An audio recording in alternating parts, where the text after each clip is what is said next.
Барлықтарыңызға сәлем, менің каналыма қош келдіңіздер. Бүгін сіздерге бір жасағаннан сәтті шығатын сметанник в шоколаде пирогын жасап көрсететін боламын.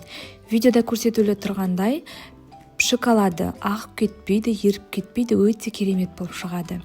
Ол үшін біздер ең алдымен разрыхительді ұнға қосып, осылай араластырып, ұнымызды електен өткізіп аламыз. Қантымызды саламыз. Оның үстінен сары майымызды салып, қолымызбен жақсылап үгітеміз. Немесе сары майды чуркадан өткізіп алсаңыздар да болады. Сары май біздерде қатып тұру қажет.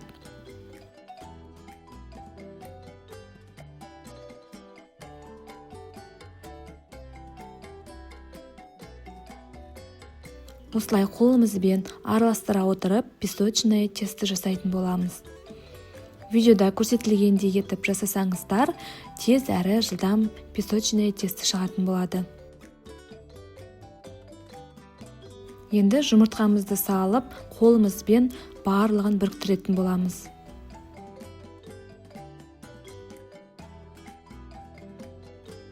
Дайын болды.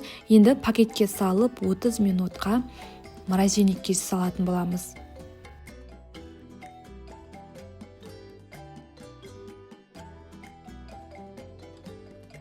30 минут уақытымыз өтті, тестіміз дайын болды. Мен пісіретін пирогымыздың астын осылай сары маймен маялап алдым. Сол кезде піскеннен кейін алынуы оңай болады. Тестіні екіге бөліп, бір бөлігімен осылай астын жасап аламын пирогымыздың. Кейін қалған бөлігімен жандарын жасап алатын боламын. Яғни бортики жасап аламыз.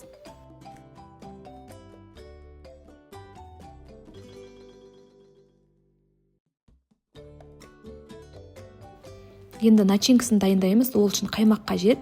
Мен 20% қаймақты пайдаландым. Одан кейін жұмыртқамызды, қантымызды және крахмал қосатын боламын. Барлық заттың мөлшерін описанияда жазып қалдыратын боламын. Енді барлығын біркелкі болғанша, қанты ерігенше араластырамыз. Осылай венчикпен немесе вилкамен араластырсаңыздар болады. Ұзақ араластырудан қажеті жоқ, ішіндегі заттары біріксе болғаны.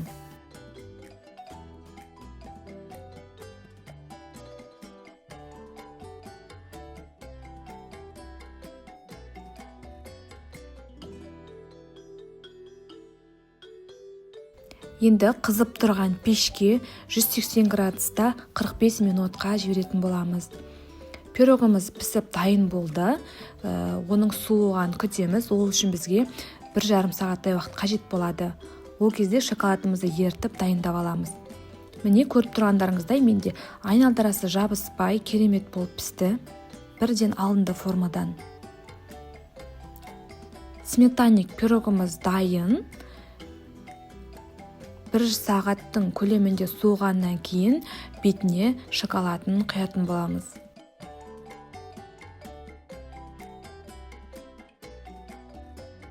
Енді айналдырасына осылай қасықтың көмегімен барлығына жағып шығамыз.